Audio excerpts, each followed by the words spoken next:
అందరికీ నమస్కారం అండి. మరి నిన్న గౌరవ ముఖ్యమంత్రి గారు వైఎస్ జగన్మోహన్ గారిపై జరిగిన సంఘటన చాలా బాధాకరం.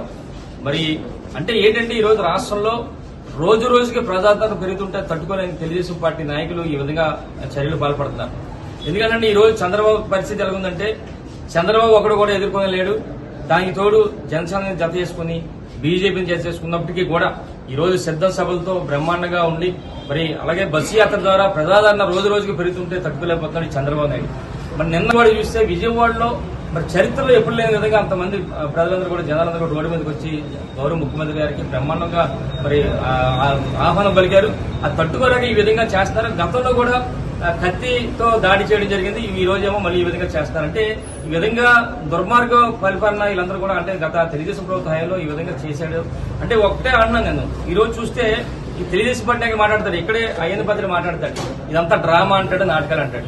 అసలు ఒకటే అంటున్నా పచ్చకాపుల చోడికి లోకంతా పచ్చగా పడుతుంది. ఎందుకంటే గతంలో అలిపిరిలో కూడా జరిగిన సంఘటన ఒకసారి ఆలోచిస్తే మరి అది ఏం జరిగింది, అది కూడా మీరు నాటకాలు ఆడారా డ్రామాలు ఆడారా చెప్పాలి. అయ్యన్న పత్రిక మరి దోపిడీల గురించి మాట్లాడతాడు. అయ్యన్న పత్రిక చూస్తున్నాం.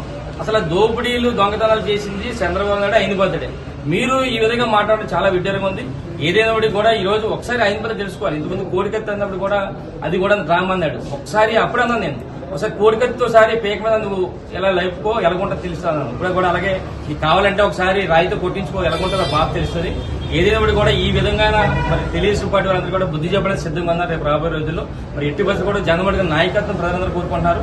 మరి రేపు మే 13వ తారీఖున భారీ ఎత్తున రాష్ట్ర వ్యాప్తంగా ప్రజలందరూ కూడా జగన్మోహన్ గారిని ముఖ్యమంత్రి చేసుకుంటారు. మరి ఎట్టి బస్సులు కూడా ఈ విధమైన చర్యలు చేపడుతున్నారు కనుక అందరూ కూడా ప్రజలు బుద్ధి చెప్తారని చెప్పి మీ ద్వారా తెలియపరచడం జరుగుతుంది. జై జగన్.